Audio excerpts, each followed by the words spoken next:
السلام علیکم ورحمت الله وبرکاته. ملګرو ډیر د افسوس مقام دی چې نوسې را پاسېدو او خپل د اتیو کالو بوډا نیکه یې په چاړه باندې حلال کو، هغه هم د نشې دپاره. نو ملګرو ډیر د افسوس مقام دی چې نن سبا زموږ په معاشره کې ظلمونه ډیر سیوا شوي دي. د هغې نه پس پولیسو هغه ظالم نوسې وله ګرفتار کړی دی او هغه ټول حقیقت بیان کړو چې هغه داسې په کومه خبره مجبوره شو چې چاړې راواغېستله او خپل نیکه په خپل لاسونو باندې حلال کو. نو ملګرو کو تاسو ځان د دې ټول معلومات نه پوره خبرول غواړئ، کو تاسو زموږ چینل کې نوي وئ نو مهرباني وکئ زموږ د چینل مخه در سره سبسکرایب کئ او خوا کې ورسره د ټلۍ بټن ووهئ چې تاسو ته زموږ خبر ډیر زر در رسي.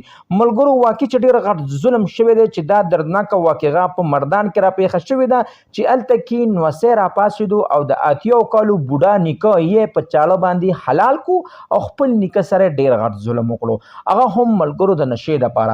ملګرو دا نوسې د آیس په نشه باندې راوښتی او د سره هغه و دوران کې د آیس دپاره پیسې نه وی او خپل نیکه ته ویل چې مال یو 100 روپۍ راکړه زما پکار دي، خو نیکه وله په دې وجه پیسې ورنه کړلې. نیکه ته خو پته وه چې زما نوسې خو د آیس نشه کوي، الله مکه کو زه وله پیسې ورکړم نو دا پې ځان نه نشه راواخلي او خپله ځواني پې برباده کړي. نو ملګرو نیکي یو کې ښه سوچ وکړو، خو دې ظالم په غوسه کې چاړه راواغېستله او خپل او هغه د غرمې ټیم و چې نیکه یې اوده او دې ظالم چاړه راواغېستله او د خپل نیکه په مرۍ باندې کېښېدله او د خپل نیکه نه په زور باندې مرۍ کټ کړله. د هغې نه باوجود د نیکه سره په جیب کې صرف 1500 روپۍ وي او د هغه جیب نه 1500 روپۍ راواغېستلې او لاړې او د آیس نشې پې وکړله.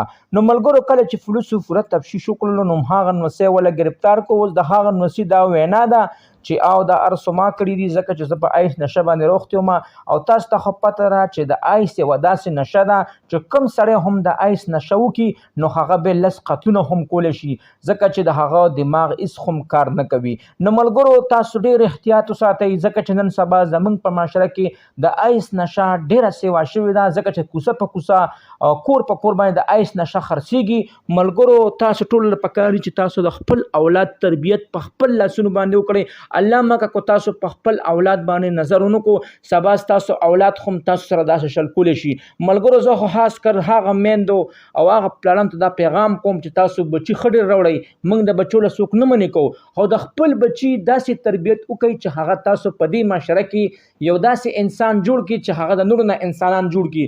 یو داسې انسان ته مه جوړوئ چې هغه آیس کي یا پوډر کي یا چرس کي چې هغه سره په معاشره کې بګار جوړېږي، په معاشره کې ګند جوړېږي. نو ملګرو د خپل بچو ډېر احتیاط وساتئ او ملګرو هر چا له پکار دي چې خپل بچی د خپل نظر لاندې وساتي. الله مکه داسې وخت را روان دی چې الله مکه کو ستاسو بچی ستاسو د نظر نه غیبېږي نو سبا به هغه پوډرې کېږي او یا به نشي کېږي. نو ملګرو الله مکه الله پاک دې د هېچا اولاد هم د په نشه باندې نه راړي ځکه چې د نشې یو داسې مرض دی چې دا نو مور پیژني نه خور پیژني نه اولاد پیژني او د قام قبیله خو بلکل نه پیژني. نو ملګرو الله پاک دې د هېچا اولاد هم په نشه باندې نه راولي.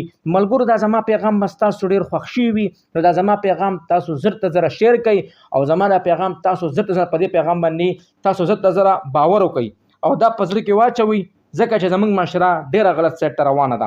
نو ملګرو دا زموږ ویډیو به ستاسو ډېره خوښه شوي وي. د دغه رنګې ویډیو کتو دپاره زموږ د چینل مخه در سره ضرور سبسکرایب کړئ او خوا کې ورسره ضرور د ټلۍ نشان ووهئ چې تاسو ته زموږ خبر ډېر زر در رسي. السلام.